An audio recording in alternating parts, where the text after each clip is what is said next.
agrair a la doctora Montserrat Bernadeu, que és, com sabeu, la meva mare, perquè ha sigut una mica l'enllaç amb l'Institut Guttmann per tal de buscar la millor inversió possible d'aquests diners que es recaudaran. Sempre ho he viscut molt a prop i que crec que aquests diners segur que serviran, com diem en el pròleg, per fer la vida més senzilla a tots aquests que pateixen d'un moment a un altre un accident de trànsit,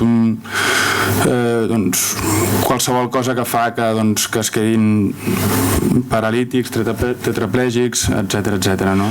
Fa poc em vaig lesionar i vaig tenir una fissura aquí a la cadera, i a l'acabar el partit es va refredar i òbviament cada vegada em va anar fent més mal, fins a un punt en què no podia moure quasi ni la cama, per la nit el dolor era tan insuportable que no podia, i llavors em vaig posar a dormir, a les 5:30 em vaig aixecar per anar al bany i vaig arribar al llit una altra vegada a les 6:30. Vaig estar una hora per anar al bany i tornar, perquè no podia, no tenia les muletes, no podia aixecar la cama, em feia molt mal, vaig acabar arrastrant-me pel terra.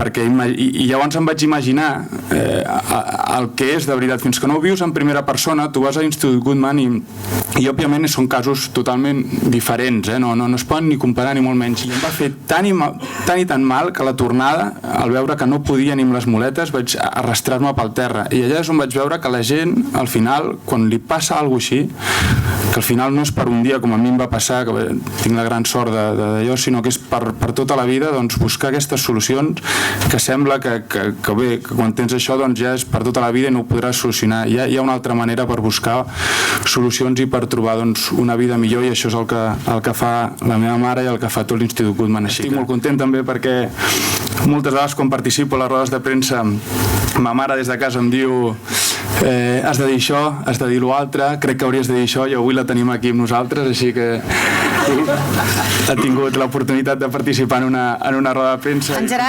Gerard coneix bé el que es fa a l'Institut Guttmann, no solament pel que jo li explicava de ben petit, sinó també pel que ell percebia quan hi venia. I venia per Nadal. Disfrutava veient com cada any algun jugador del Barça d'aquella època ens visitava per compartir una estoneta del seu temps amb els nostres pacients. Tenint en compte que va per la Fundació Guttmann i que la teva dona té una fundació, no sé, te podies estirar una mica. Que no és meva, només hi treballo. No sé. Comença suau la roda de premsa. Molt bé. Està bé. No ho sé, comptant que regalarem llibres a tots els joves de la Masia, a tot l'equip, a tot l'estaf, familiars.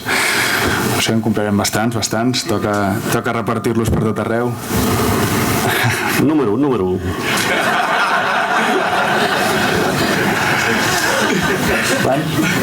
200, va, 200. 200.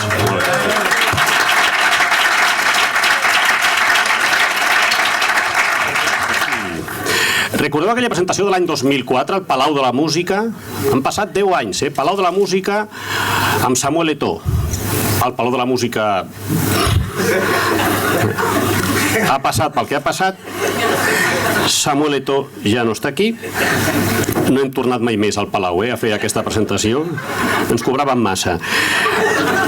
El seu dia durant molts anys ha estat amb nosaltres. Caixa Penedès, que tampoc està. L'ara absorbir Banc de Sabadell. Gràcies. I ara ve aquell moment que dones passar el vídeo i no entra el vídeo. Tant de bo que sí. En la terra humida escric amb cada boig per tu.